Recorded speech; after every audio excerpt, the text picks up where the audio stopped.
Alhamdulillahirrahmanirrahim. Salatu wassalamu ala asyrafil anbiya'i wal mursalin wa ala alihi wa sahbihi ajma'in. Yang bahagia Ustaz Syuhada Mahmud dan telah sejumlah pakai masa pada hari ini, tuan-tuan dan puan yang sedang khususnya. Tapi saya ucapkan terima kasih kerana sudi hadir ke musyawarah ini lah. Kita telah berubah venue kita dan ada khusus di luar. Jadi alhamdulillah hari ini Ustaz Syuhada telah hadir memenuhi minat kita, insyaAllah. Dan kita doakan seterusnya Ustaz Syuhada ni tak umur kita universitas ni. Kalau nak ada telefon kata lah boleh tu.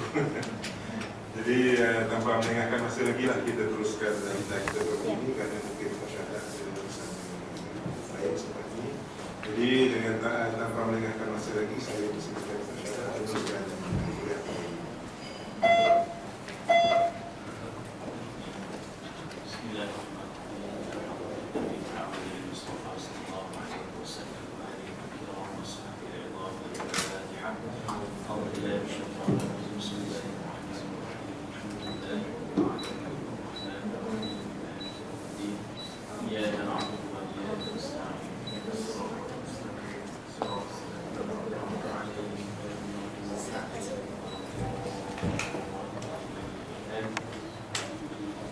Assalamualaikum warahmatullahi wabarakatuh. Alhamdulillahirabbil alamin wal 'aqibatu lil muttaqin fala 'udwana illa 'alal zalimin. Wassalatu wassalamu ala asyrafil anbiya'i wal mursalin sayyidina wa habibina Muhammadin wa ala alihi wa sahbihi ajma'in wa ba'd. Saudara saya, tuan-tuan, tuan pengarah, tuan-tuan pegawai, muslimin dan muslimat yang dirahmati Allah Subhanahu wa taala sekalian. Alhamdulillah ya, pertama kali lah saya dapat masuk ke pejabat ni.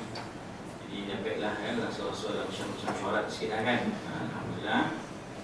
Tapi tuan-tuan, program tetap kita teruskan untuk kita menyambung diskusi kita pada kitab Rasulullah Pendidik Terulung, ya surat 40 lah.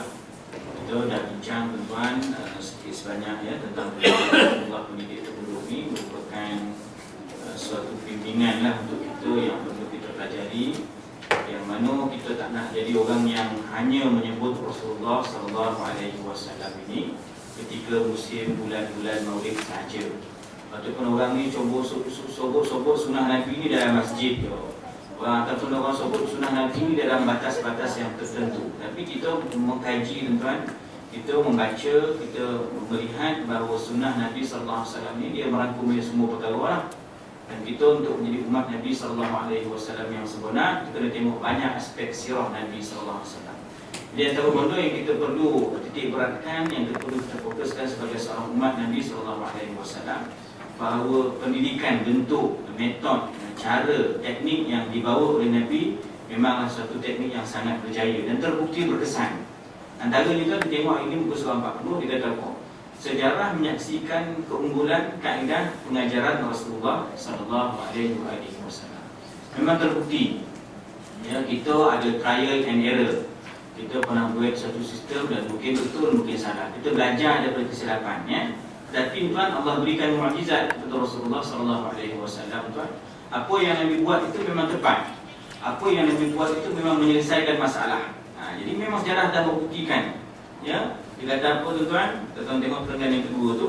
Kata Syekh Abdul Fattah, pengarang kitab, demikianlah sejarah membuktikan bahawa Nabi SAW seorang guru terulung yang tidak mampu ditandingi oleh sesiapa pun.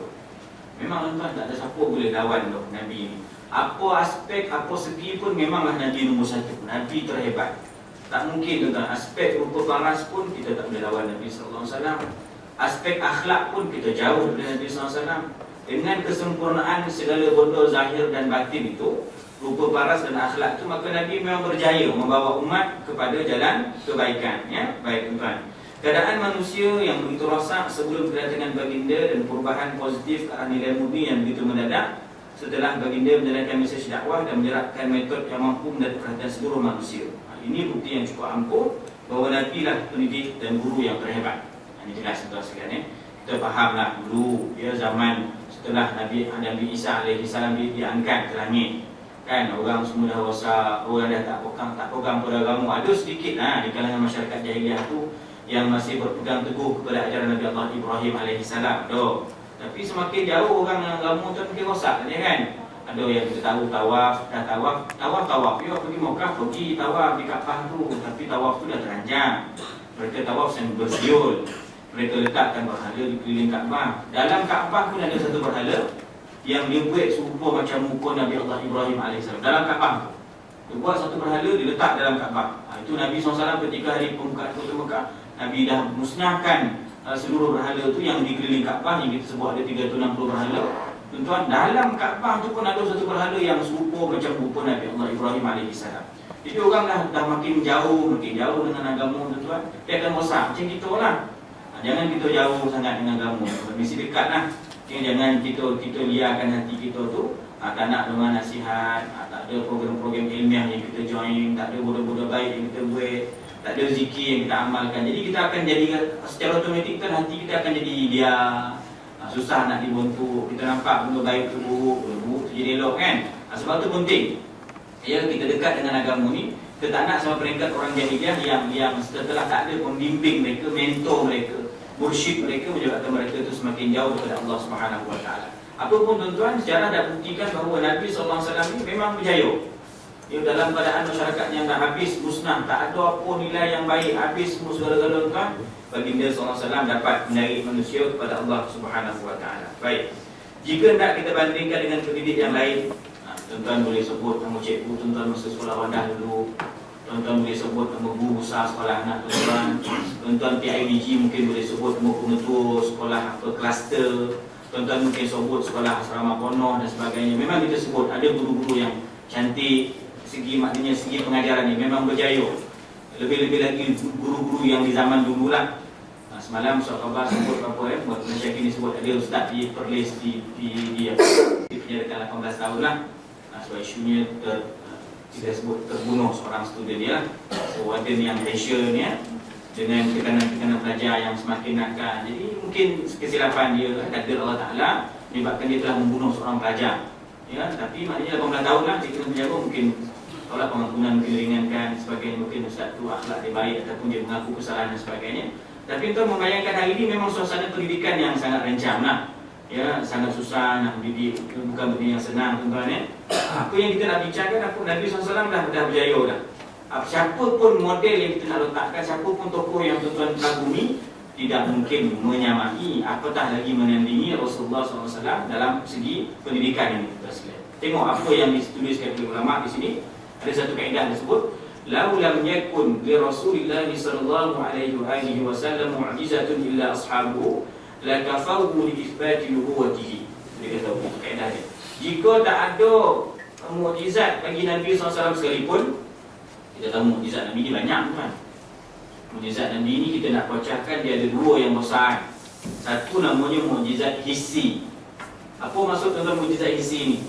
Yang nampak tuan-tuan. Hari ni Nabi ada tak?